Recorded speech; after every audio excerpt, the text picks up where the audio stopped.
नमस्कार। आज हम एक बहुत ही शक्तिशाली कहानी की बात करेंगे, सती अनसुया की कहानी। ये कहानी है भक्ति की, ज्ञान की और एक ऐसी शक्ति की जो हमारी कल्पना से भी परे है।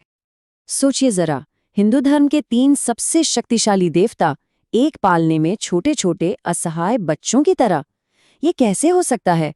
मतलब ब्रह्मा, विष्णु और शिव बच्चे बन गए? इस सवाल का जवाब जानने के लिए हमें उस महान महिला को जानना होगा जो इस पूरी घटना के केंद्र में थी। तो चलिए कहानी को शुरू से शुरू करते हैं। और इसकी शुरुआत होती है सती अनसुया से। उन्हीं की वजह से ये सब हुआ था।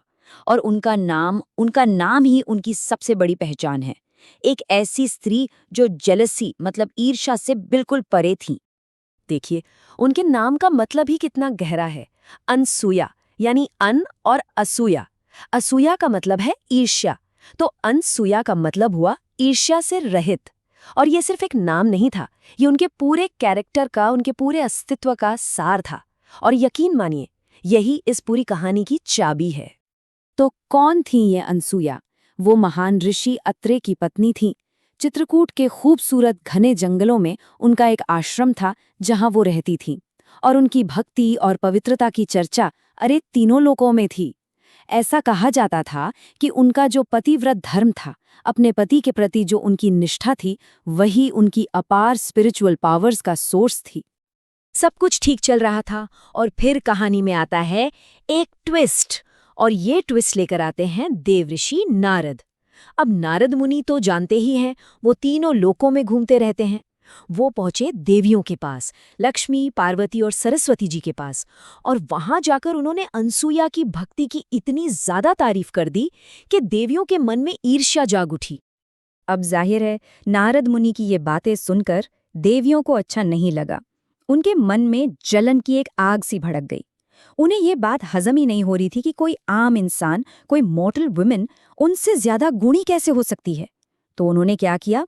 उन्होंने अपने अपने पतियों से, मतलब त्रिदेवों से कहा कि जाइए पृथ्वी पर जाकर अनसुया की पवित्रता का टेस्ट लीजिए। तो अब आता है कहानी का सबसे क्रूशल पार्ट, वो परीक्षा।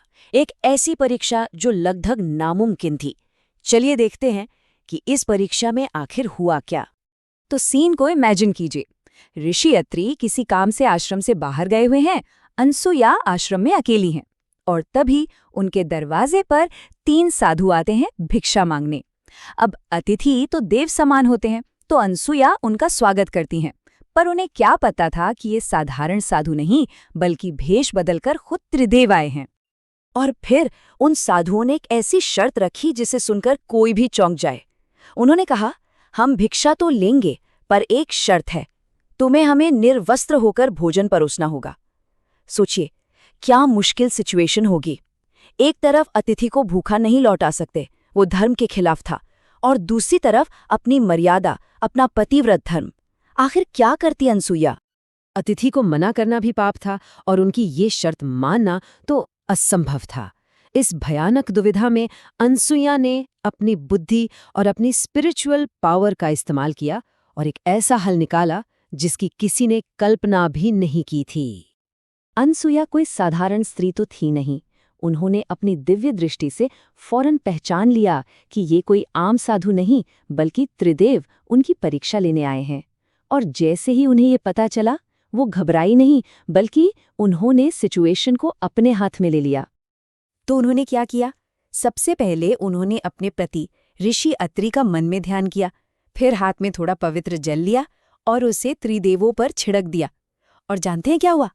पलक झपकते ही ब्रह्मा, विष्णु, महेश तीनों के तीनों छोटे छोटे बच्चों में बदल गए।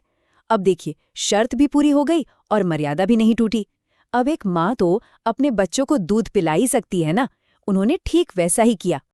तो इस तरह अनसुया ने अपनी बुद्धि से उस नामुमकिन टेस्ट को भी पास कर लिया। उनकी गरिमा भी बची रही और साधुओं के रूप में आए त्रिदेवों की भिक्षा वाली शर्त भी पूरी हो गई।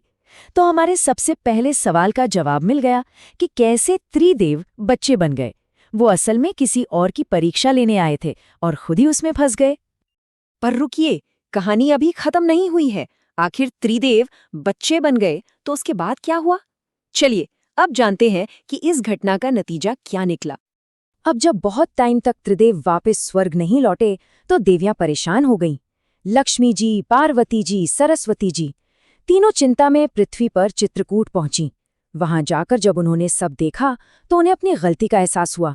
उन्होंने सती अनसुया से माफी मांगी और अपने पतियों को वापस असली रूप में लाने की प्रार्थना की। और अनसुया ने अपनी महानता दिखाते हुए उन्हें माफ कर दिया और त्रिदेवों को वापस उनका असली रूप दे दिया। त्रिदेव अनसुया की भक्ति, उनकी बुद्धि और उनकी शक्ति से इतने ज्यादा प्रभावित हुए कि उन्होंने अनसुया को एक वरदान दिया। और वो वरदान क्या था? उन्होंने कहा कि हम तीनों आपके पुत्रों के रूप में जन्म लेंगे। सोचिए, ये किसी भी इंसान के लिए कितना बड़ा, कितना दुर्लभ सम्मान होगा। और हुआ भी बिल्कुल वैसा ही। समय आने पर ब्रह्मा के अंश से चंद्रदेव का जन्म हुआ, विष्णु के अंश से भगवान दत्तात्रेय का और शिवजी के अंश से महाक्रोधी ऋषि दुर्वासा का। मतलब अनसुया सिर्फ एक सती नहीं बल्कि देवताओं की माँ कहलाई।